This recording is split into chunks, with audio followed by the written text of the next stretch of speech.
Welcome to Thailand. Tropical beaches, incredible beauty, and heaps of Aussies.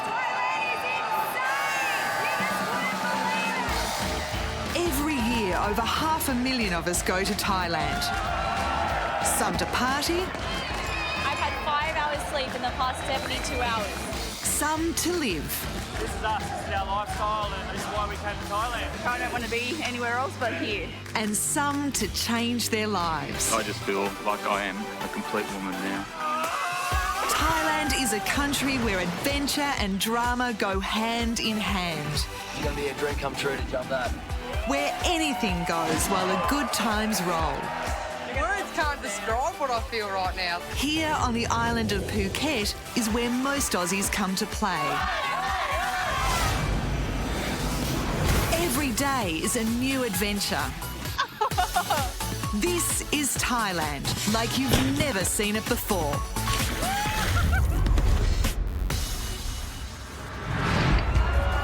Tonight, One of the best experiences of my life. the ultimate pub crawl on Bangla Road.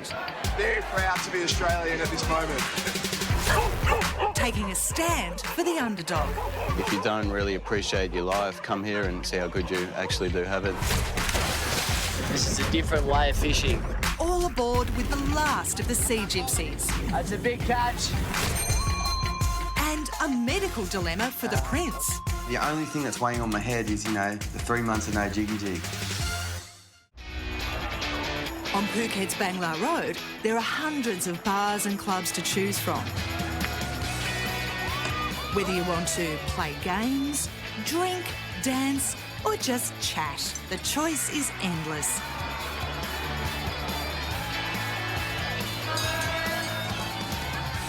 But if you can't decide, Lisa and Albie have the perfect solution. He's coming to the pub crawl.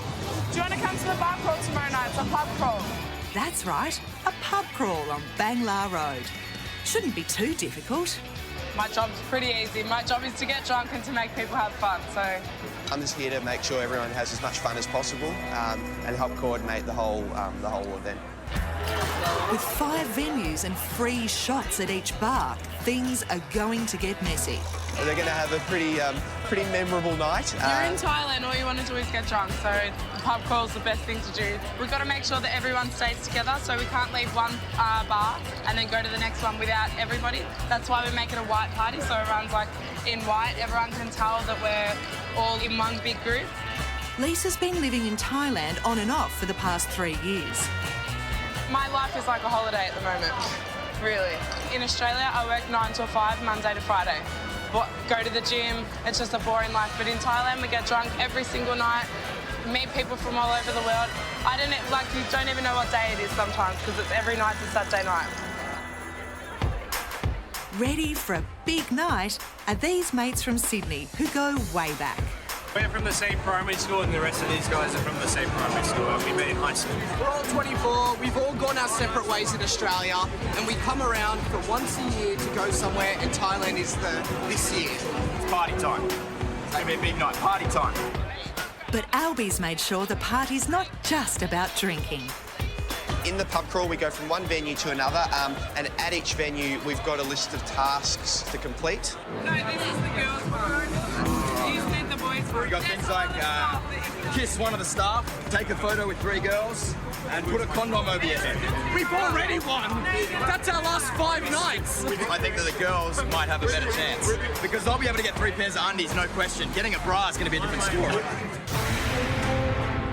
But the Aussie boys face some tough competition as 6 Swedish girls arrive to take on the challenge. I think we'll do pretty well as a team. This guy can get a condom on his head. He's got that sorted. She's already said to kiss one of us, so that's all good. I did not say I was going to kiss one of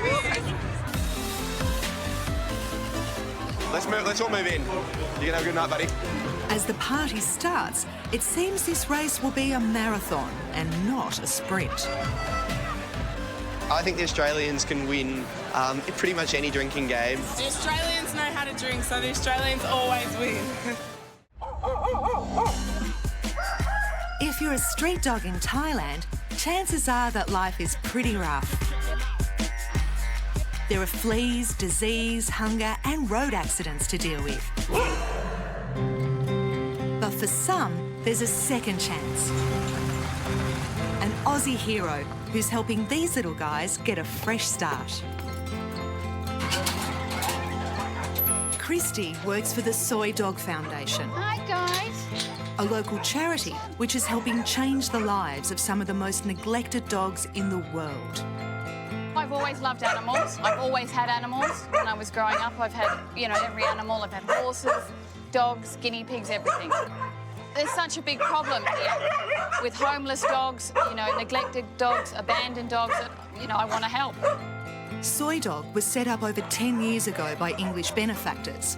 Soy is the Thai word for street, so this is why it was called Soy Dog, street dog. Soy Dog have sterilised over 76,000 dogs and cats, which has made a huge difference. We still have street dogs in Phuket, and we always will, but most of them are sterilised, or being looked after, or being treated. In our shelter, we've got over 400 dogs.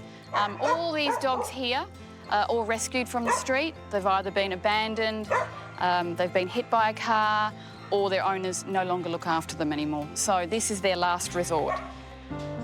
Having started only as a volunteer, Christy now works at Soy Dog full-time. And here in the recovery ward, it's easy to see how badly she's needed. Some of these dogs, when they've arrived here, are in terrible, terrible states. Some are barely even alive. We've had dogs with machete wounds. They hit the dogs in the head, in the neck. We've had dogs with wounds, collars around their neck that have embedded into their neck because they just haven't loosened them. We've had dogs shot at, poisoned. So here we have what we call the OAPs, the old age pensioners. Soy Dog depends on a steady stream of volunteers. And today, worker Darren is showing the compound to supporters Daniel and Rebecca.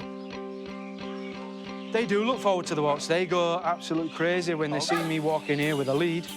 When we do walk, what you're going to do is pick the dog, put the lead on, feel confident with yourself, so you show the confidence, and just walk them straight out. It's my first time here, but I've been aware of Soy Dog for the past year when I started looking into some organisations that I could support. I knew there was a problem with the dog population. Every suburb you're in, there's tons of homeless dogs everywhere. Some of the condition these guys are in, it's just heartbreaking. Whether it's my time, whether I can raise some money and help out, I just want to give back because I love these little guys. And for some, being rescued by Christy is just the beginning. On any visit to the fish markets of Thailand, you'll find all kinds of weird and wonderful creatures of the sea. And for countless generations, it was people like these guys that were catching them. The nomadic sea gypsies, otherwise known as the Moken or Chow Lei. Their community lives in this small village on Phuket, and Aussie expat and former fisherman from Queensland, Kate, has come to visit. My name's Kato. So today I've been invited out to go fishing with the chalet or the sea gypsies. In Australia, when I fish in Airlie Beach, so we go about 40 mile from Airlie Beach. We have a glass bottom tinny and we just use hand line and we can actually see the fish when we're fishing. But the sea gypsies do things very differently to what Cade's used to. I've never actually seen the Thai way of fishing, whether they use nets or whether they dive or the way they fish. I want to see. Should be very interesting. Until recently, the sea gypsies lived almost their entire lives at sea. But now, their traditional way of life is struggling to keep up with the changing world around them. From what I know of the sea gypsies and from what I've read or seen, it's very private, the way that they are. They like to keep their space. One of the guys that we were talking to, fighting for his land, they've been there for many, many, many years. Fishing is a massive industry in Thailand, and in many places, the ocean is nearly fished bare. But today, the skipper will be taking Cade to one of the sea gypsies' secret reefs. first reef, a fish trap will be sunk to the seafloor and secured by divers. It's 30 metres deep here, and Cade needs last-minute instructions before going down to help. Diving with only a basic mask and an air hose connected to the surface, this is a far cry to the fishing Cade's used to back home. And this is dive gear that he's never even seen before, let alone used. It's so different because you're not like normal diving, where you wear a mask and you can decompress. It's different. At the bottom, the sea gypsies get busy securing the trap. But at the surface, Cade's struggling. Unable to keep up, and with dangerous underwater pressure building in his ears. Any mistake diving can be deadly, and if Cade doesn't sort his gear out quickly, he could be in serious trouble.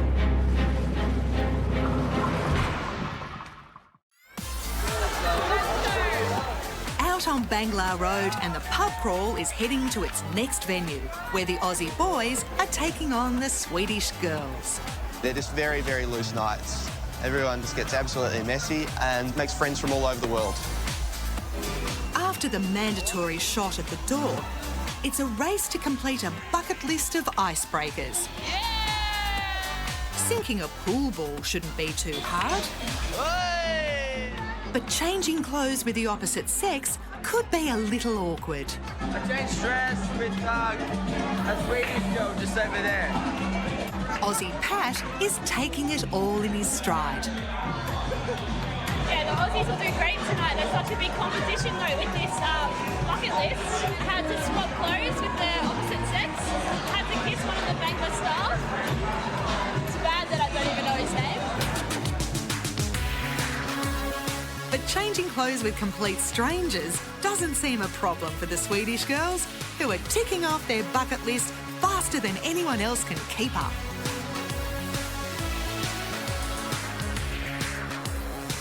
Meanwhile, Tom's doing his bit for the Aussie cause.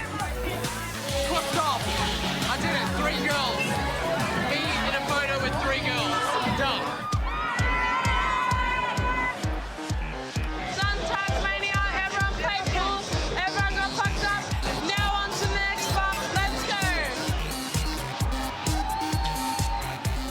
And after a few more free shots and a bit of good old Thai face painting, it's back to the bucket list. This time to collect 3 bras. Easy for some. It's a tough job, but somehow the Aussies push through. It's going fantastically. I'm having a great time. It's the best time ever. Next, 2 hickeys. Jacob takes one for the team and manages 3 hickeys, ticking off another task. Swedish girls. It's awesome. Why not? Why not?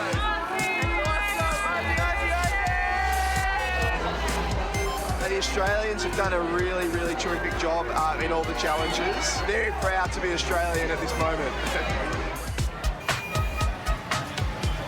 But as the pub crawl stumbles to venue number 4, an Aussie victory is starting to look shaky. I think Aussie's gonna fuck you in by a mile. I think when the Aussies come here and they see all of the motorbikes and they think, wow, this looks like fun. It's something I've always wanted to do. Everyone's doing it. It must be safe, and it's not safe. A red light does not necessarily mean a red light, so you have to be extremely careful when you're on the roads. There are laws. There are traffic laws. They're just not adhered to the same as they are in Australia. Every day somewhere in town, the police do a check for helmets and licences and make sure people are complying with the law. Both of you have to have helmet. No, no, no, no. Okay. All you need is this one. Okay. Your helmet.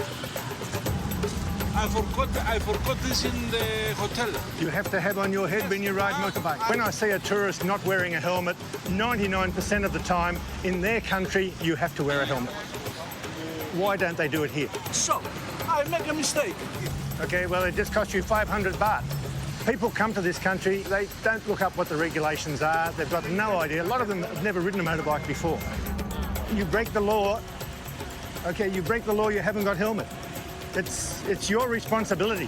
Why you take me and you don't take him who rented you? The fact is that here, you can come and they will rent you a motorbike. You don't have to have a motorbike licence. They'll say, OK, and off you go. It's a cool thing to do, to ride a motorbike with no helmet on, with the wind in your hair, off you go, next minute you're on the ground. There's a lot of Aussies have come here, rented motorbikes and come to grief. It is dangerous, and I tell everyone, don't ride a motorbike when you come to Phuket. It's been a busy trip for Thailand's newest fan. This place is nuts. It is what it is. I love it. Todd, the Prince of Poppies Gasondi, has been scouting for an end-of-season booze tour with his rugby mates. He said that I have nice boobs. Yeah. And he likes what he sees. That there is unbelievable. Having mingled with the wildlife, on the streets... You lady boy, you know what it is? And off... Oh, fuck that. Todd surprised us all when he broke through the language barrier with Russian dancer Karina. I'm in love. Prince in love. He's found his queen. Today's the last day of his trip, and Todd's booked himself into the hospital for a special checkup. Todd Gazondi. I'm here to see Dr. Rashipal. All right, please have a seat. Will do, thank you. So Thailand has produced mixed results for the Prince. He never got the double-double or the triple, but he did get the Queen Bee, the Princess. It seems Karina has left her mark. I had this in my bed, doing those dance moves on top of me. That's half the reason I'm probably in love. I felt like I was in like a rap video or some shit like that. Like, it was like crazy. Good girl, good girl. You know, I travel around the world a lot, and sometimes I see a lot of amazing places, amazing things, and it would be nice sometimes to appreciate that and enjoy that with someone else. But then again, I go out and fuck a lot of women, and sometimes it's awesome as well, so. But Todd's not just here to think about his future. This is one of Thailand's leading plastic surgery wards. So, nose is a bit crooked at the moment. Playing rugby in Hong Kong, training. Headbutted my mate's forehead, wasn't the best idea, and left the Prince with a bent nose. Boys had a chuckle saying, oh, fuck with your nose, and I was like, oh, it's just swelling. Fucking 4 days later, the swelling didn't come down, and I was like, oh shit, the nose is bent, not good. I was going to get it done in Bali, but they said they couldn't do it. And then Thailand's a home for cosmetic surgery, so I thought, why not get it done here cheap? I just want to know, you know, like, how long I'm going to be off rugby for, because, you know, I am contracted, that's my job, so time is money, and I can't have too much time for the rugby fields.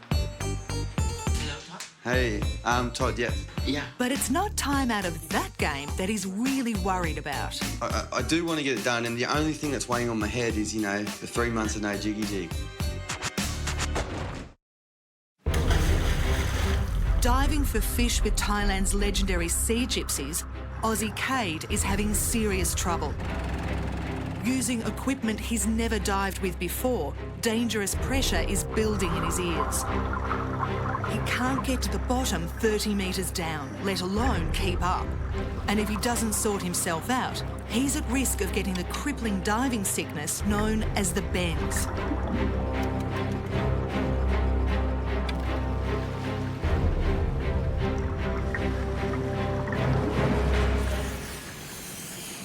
It's so different because it's not like normal diving where you wear a mask and you can decompress. So even now I'm still decompressing. It's not easy fishing like what I would do in Australia. You know, you stand there and just fish easy, you know? This is a different way of fishing. And over many years you can see they come accustomed to how deep they can swim, you know? This gentleman has been doing it over 50 years. This traditional type of fishing lets the sea gypsies target only the fish they want, causing less damage to the environment and making sure there's enough fish left over to catch next time. Looking for a big catch. That's a great catch. A lot of fish. The catch is very good. very big fish for Thailand. I'm happy with that, yeah?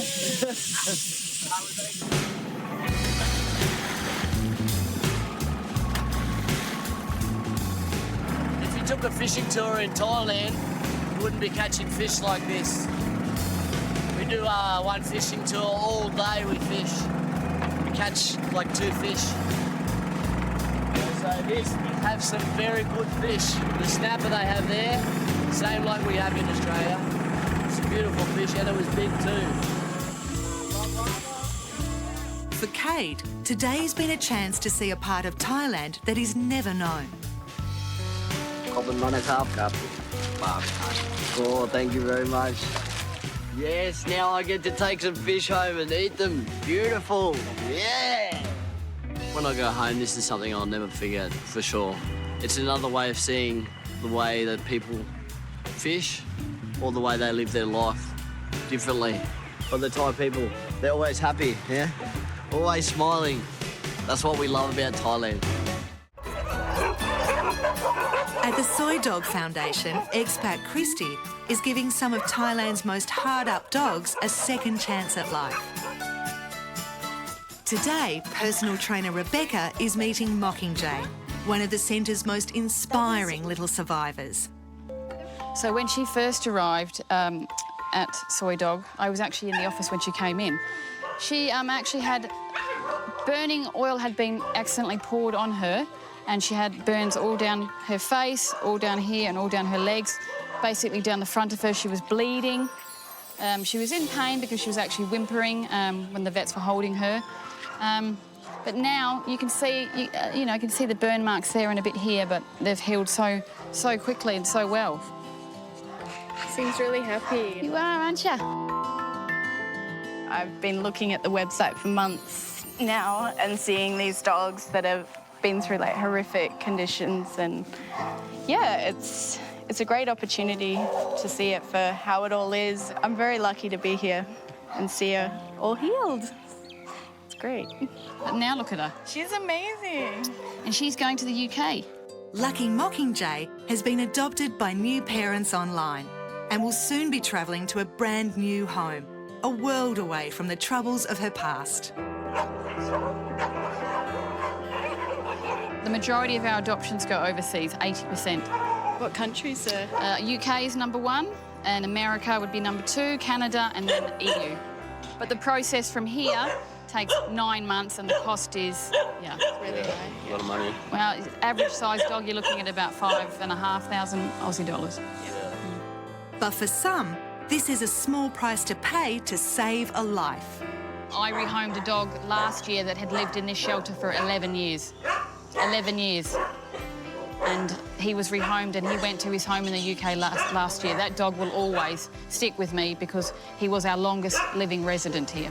And everybody thought that he had no hope, he wouldn't get rehomed, his life would be here, and now he's living with his adopter in the UK.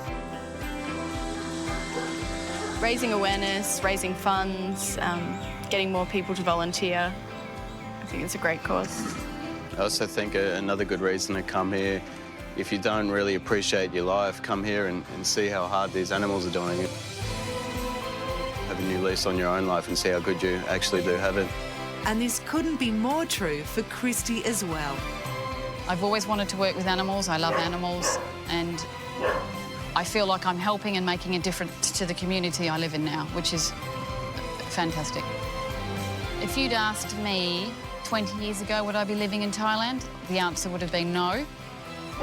Even when I first arrived, if you'd asked if I still would be living here, the answer would be no. But now if you ask me, this is my home. I won't be going anywhere soon.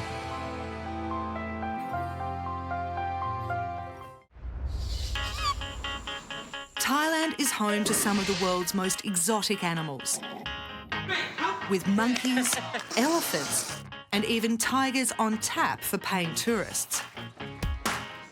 But these two blokes, best mates from Tenterfield in country New South Wales, are about to face some of the deadliest. And carpenter Jimmy isn't happy about it. All I know is when I have to get under a house and stuff at work in Oz, I fucking hate snakes under them. I fucking hate them. And today I'm going to a snake farm. That's right, a snake farm for someone who's terrified of snakes. Dog. Hey, I want to go to the snake farm. You'll take me? Snake farm? 150 bucks. Done. Thank you. Coming from Tenterfield, one of the most snake-infested places in Australia, you'd think he'd be used to them. I don't know what to do when I see a snake. I just hate them. I like them, yeah. If it's a red-bellied black, I'll probably like let it go. Yeah. But if it's a brown snake,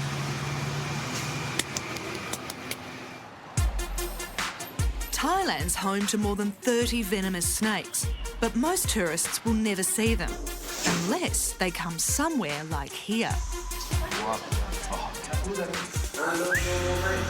As the show gets underway, head snake charmer Johnny takes on 3 monocled cobras.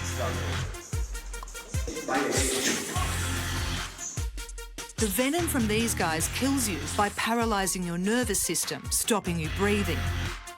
He's off his head. I don't know how you learn to do that. be careful, Johnny. And for Jimmy, just being here has him terrified. I don't like this. Yuck. Next up, it's the longest type of venomous snake in the world. A giant king cobra. The king cobra.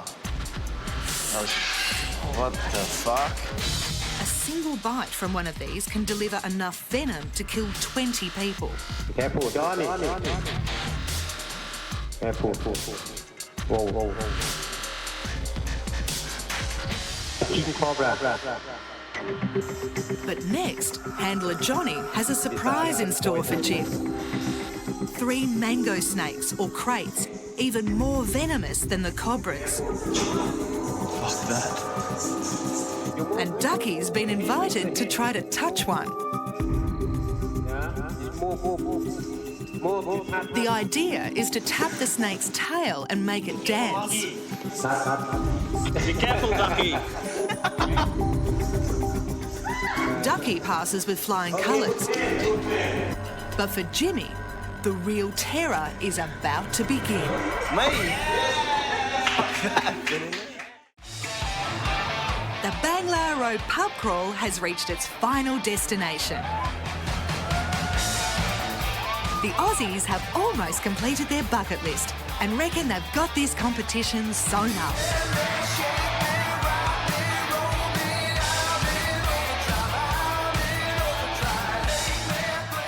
But the Swedish girls are making an impressive run for the finish line.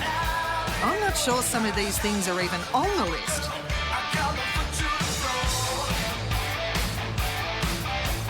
We're about to win this challenge. We've got the shit in the bag. With the Aussies feeling cocky, it's time to finally announce the winner. The Aussies have it in the bag.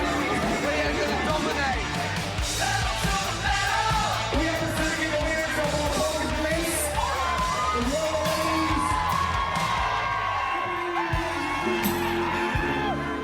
It's a devastating blow for the Aussies, being beaten at their very own game. This is our pub crawl. This isn't, who was it? Sweden. This isn't a Swedish pub crawl, this is an Australian. Australians came second as well. It's a lot of shit. It's a fucking lot of shit. Came second. I'm disappointed that the Aussies lost, but because we're Aussies, we stick together. We should have all helped each other to make one winner. Despite the loss, no one's willing to call it a night. And as the Aussies drown their sorrows, at least some can remember what it's really all about. It's been absolutely amazing. One of the best experiences of my life, and done with all my close friends. Bangla Road's King's Cross on steroids. It's wild. Pretty much anything goes down there. Daytime, it's quiet and demure, mate. Then after 10 o'clock at night, it's sheer chaos. Party Central every single day of the week. It's amazing. I love it. I love it. Aussie tourists are drawn to Bangla like bees to a honeypot. You've got people in cages, you've got people on stages, you've got guys drinking completely oblivious to all this, while some girl's dancing above his head, you know, or some guy for that matter. You've got to be careful who's who in the zoo up there sometimes. There's like bar after bar after bar, nightclub after nightclub. You've really got to see it to believe it. The Aussie tourist that enters Bangla Road is looked upon as prey. Who's going to get them? Boys, girls, all the same. Unfortunately, more Australians get into trouble on Bangla Road than anywhere else in Thailand. Keep a little bit of common sense, watch what you're doing, think about what you're doing, you'll have a great night. It is entertaining, I mean, let's face it, and it's something that everybody should probably just come and see at least once.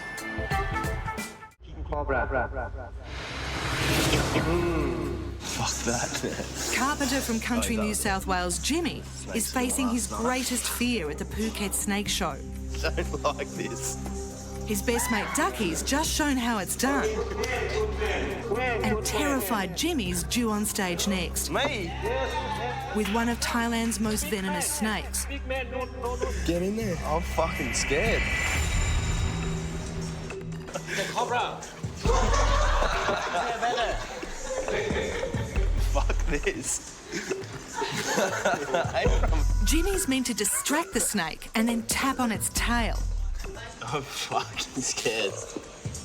I don't like this. But as snake handler Johnny flicks it towards him, it's clear this is one conquest Jimmy's happy to live without. Okay, thank you. Thank you very much, thank you. Okay, thank you, Johnny. Thank you, Johnny. Thank you, Johnny. Well, I was in the front row and I'm thinking, fuck, why am I even sitting here? And then he invites me in to touch the snake and I was like, what? And I was playing with the snake, like trying to touch it on the tail, and I was just shitting the whole time. It's definitely not for me. What is this? At the Phuket International Hospital, Todd, the Prince of Poppies Gasondi, is dealing with an unexpected issue. Today we're meeting up with the nose surgeon to have a consultation and see what he can do with this beautiful Waggo nose I've got here. The nose is bent, I need to straighten it up for the ladies. You know, I just can't wait to hurry up and get it straight and so I can, you know, take a selfie straight on instead of looking to the left or the right. Hello, Todd. Hey, Todd, yeah. Yeah. The Russia pole? Yes, I'm Russia pole. Nice to meet you. Please sit here. Thank you. You know, it's just a self-confidence thing. I'm a very confident guy. My confidence is probably on 1,000. Now it's down to 999. So just got to bring that one up. So what's the steps that we need to take? From a glance, I can see that you have a big complex problem of your nose. Yeah. Yeah. Main problem of yours is the shape of it. Yeah. Just want it straight, just so, you know, yes. So I can get the ladies again, brother. What I can see is the tip of your nose is pointing on the right side, and the crest of it curve like C curve here. This is the complex job. Yeah. Please prepare your mind that this is quite difficult. Okay, so you know, I'm a lover. I love to love, and I do have a lot of dates with girls and have a lot of action with girls. You know, especially in the bed sometimes. You know, heads bump heads. How long will I be out of the action for that? That is hard to tell how hard will that but happen. I'll go hard. So the nose will be strong enough 3 months after the surgery. 3 months. I might wear a helmet, you know, NFL helmet next time I do that, yeah. Funny, you are funny. 3 months out of action. That's a long time for someone as focused as the Prince. I do want to get it done, and the only thing that's weighing on my head is, you know, the 3 months of no jiggy jig. You know, the Prince loves to love, and he's a lover. 3 months in... No, with no, you know, jiggy jig, boom boom. Oh, jiggy jig. I'm sorry, my vocabulary is limited. No. My vocabulary is very big when it comes to the love department. Thank you very much, and hopefully I'll see you soon. Thank you, sir. Looks like Todd's got some serious thinking to do. So there's a couple of things I'm worried about, you know, with this nose job. Is I'm out of rugby for 3 months, so, you know, that's a pretty bummer. And then The biggest one of all, which is like far out, do I really do this? He's like, I'm out of action in the sack for like, I don't know, he said a week, but then 3 months without any hardcore, you know, jiggy jig, boom boom. 3 months on the bench for a nose job. You can be pretty sure Todd won't be rushing back for that. Thailand just feels like home. It's about the lifestyle. No one can say they have no stress. There's always something. But, gee, I've never felt as relaxed as I do right now. No, I just love it here, you know. It's a different world. And it is changing. It's getting a lot more expensive. We just live our life here and, you know, we have our friends and I love hanging out with Thai people and laughing and joking, and we have some good times. Looking back, I think that it's just been the most fantastic move because Phuket, I really feel at home here. The Thai people and the Thai culture, they're just wonderful, calm human beings. The smile gets you straight away. You know, it doesn't matter whether it's a lady, whether it's a guy, whether it's a young person or an old person, they've all got a smile on their face. I don't know, I feel like this living here is making me a better person in a way, so... Actually, I never wanted to come. My next-door neighbour had been coming here for 5 years and been annoying the hell out of me to come. In the end, after 5 years, he said, here's your ticket. If you don't like it, don't pay me. I paid him first night and never went home.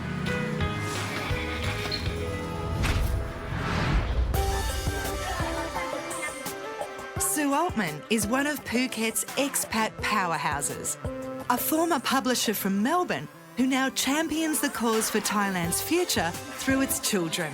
We set up the foundation, which is called Phuket Has Been Good to Us, in 2006. And the aim of this was to bring quality English education to less fortunate Thai children who would never have the opportunity to learn English. It's our aim to give them the opportunity for their future so that when they go out to get a job, they have a better chance of getting a good job, because English is very important in a place like Phuket and in tourism. This is Phuket and this is Live 89.5. It's great to have your company.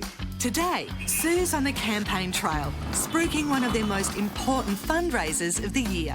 My guest is Sue Altman. She's a resident of Phuket. She's been here more than 16 years and she's a founding board member of Phuket Has Been Good to Us.org. Now, Sue Altman, the pressure is on for you.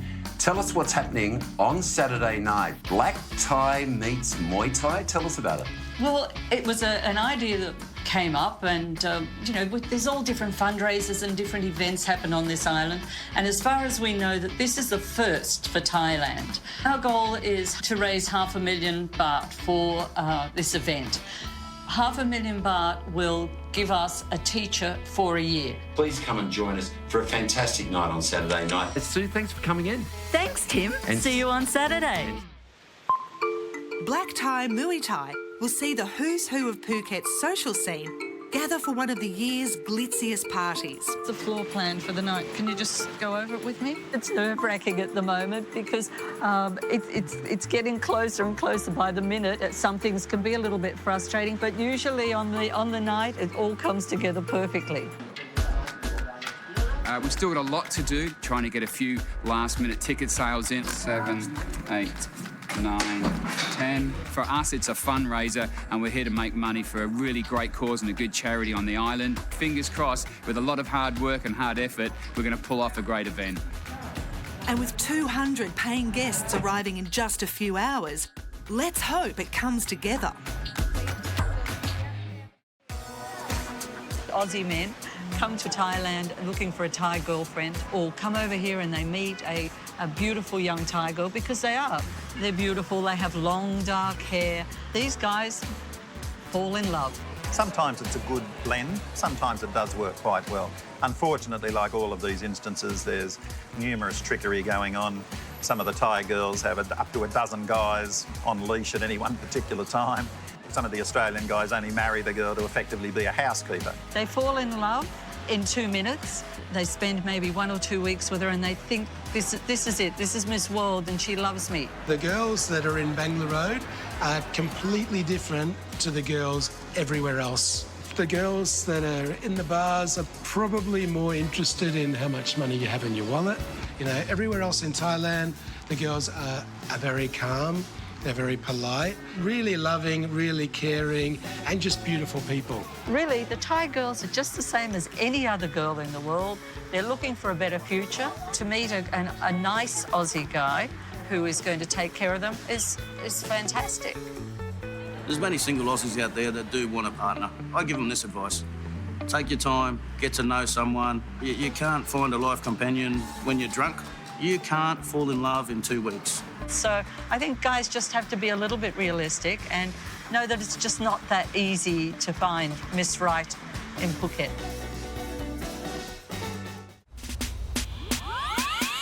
It's the night of nights for Phuket power broker Sue Altman, with her glitzy charity do, Black Tie Muay Thai, about to get underway. Here we are. It's the night's come at last, and yes, this is my frock for the night.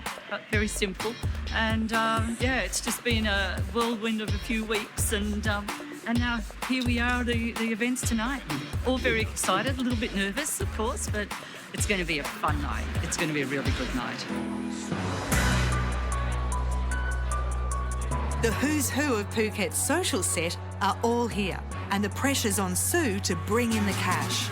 We'd really love to reach $500,000 baht, which is around 16,000 Australian dollars, because that covers a teacher for the whole year, for salary, for visas, for work permits, all of the things that go with it. So that's our dream figure for tonight. And as the guests start to pile in, it's looking like Sue could be hitting her mark. And welcome to Black Tie Muay Thai Kapinong Kapor. The concept for the night is a little unusual. Mixing Thailand's national sport, Muay Thai, or kickboxing, with a lavish ball. Ladies and gentlemen, let's get ready to rumble!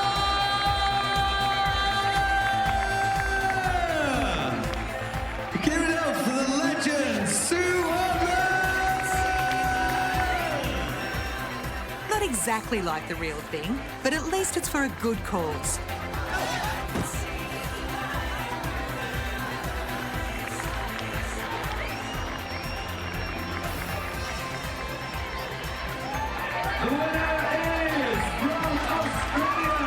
So many Aussies here tonight. It's been a really great night. And judging by the front desk, it's been a roaring success. Another Aussie in Thailand to be proud of.